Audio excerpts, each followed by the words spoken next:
सुखनिवासी श्री संत सद्गुरु नारायण बाबा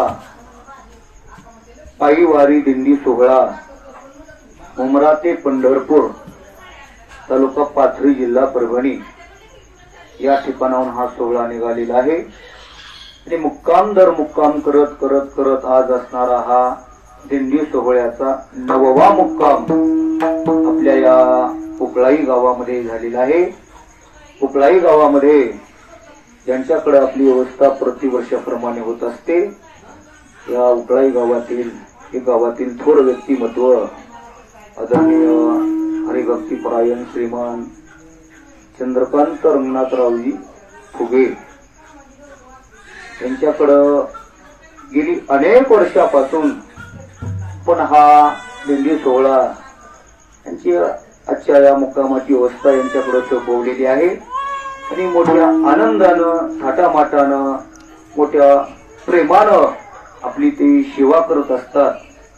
म्हणून याही वर्षी त्यांनी या सोहळ्याचं नियोजन केलेलं आहे। दरवर्षी थोडा पाऊस असतो आणि काही लाईटीचा व्यत्यय असतो। आज कसल्याही प्रकारचा व्यत्यय आलेला नाही।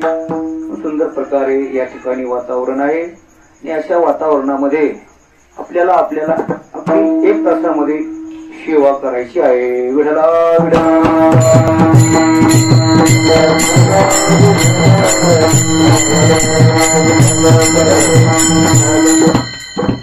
या बाबांनी सांगितलं की आमच्या घराण्यामध्ये ही पांडुरंगाची वारी अनेक पिढ्यापासून आहे।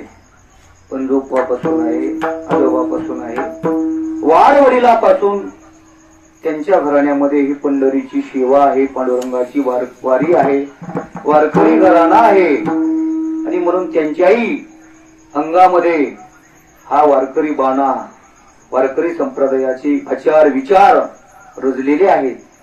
आपण ज्यावेळेस त्यांच्याकडे पंगत द्यायला आलो मोठ्या विनम्रतेनं भावनेनं आनंदानं म्हटले की पांडुरंगच आमच्या घरी आला, म्हणजे या शब्दानं आम्हीही भारावून गेलो की आमचंही आपल्यावरती किती प्रेम आहे। त्यांनी सांगितलं आमच्या घराण्याचा इतिहास आणि भाऊचंही आणि पुढेही असणारी त्यांची पिढी अगदी त्याच पद्धतीनं आमच्या आदरणीय असणारे भाऊ वारकरी संप्रदायाची किती आवड आहे। म्हणून हे सर आहेत आणि ते आता पुण्याला गेले, ते प्राध्यापक आहेत, प्राचार्य आहेत। त्यांनी सांगितलं फार मोठा सप्ताहाचं आयोजन त्यांच्या कॉलेजवरती होत असतं। खूप त्यांना वारकरी संप्रदायाचे आमच्यापेक्षा ज्ञान बारीक बारीक गोष्टीचं अगदी प्राचार्य पदाला प्राप्त झालेले पण आमच्यासारख्या सामान्य वारकऱ्याबरोबर अगदी अर्धा तास त्यांनी वेळ दिला आणि सांगितलं, खूप सुंदर बोलले।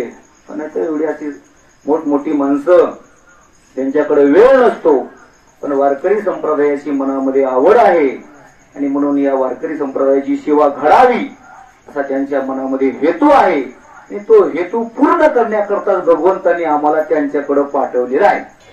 बस म्हणून त्यांच्या सेवेचं फळ आहे हे का नाही। आमची परभणी कुठं, पाथरी कुठं, उपळाई कुठं, तिथून आमचं कनेक्शन तुमच्या बरोबर त्या परमात्म्यानं लावलं हे का नाही।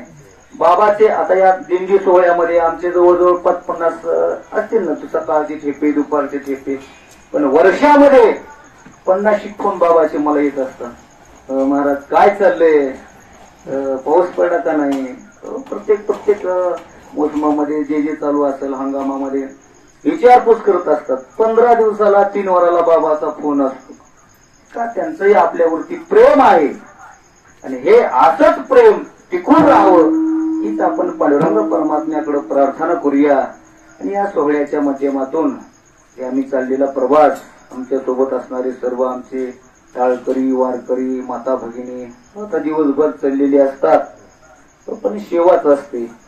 दररोज दिंडी सोहळ्यामध्ये श्री संत ज्ञानोबरायचा सोहळा असेल, जगद्गुरु तुकोबरायचा सोहळा असेल, श्री संत सोपान काकाचा, शांतीब्रह्मनाथ महाराजांचा, पुन्हा असणारे विदर्भातून येणारे श्री संत गजानन बाबाचा सोहळा, प्रत्येक सोहळ्यामध्ये एक कीर्तनाचा नियम असतो, भजनाचा नियम असतो। या अनुषंगाने आपणही आपला हा नियम चालू ठेवावा या उद्देशानं दररोज भजन पूजन करत असतो. आपल्याला अर्ध्या तासामध्ये ही सेवा पूर्ण करायची आहे. विठ्ठला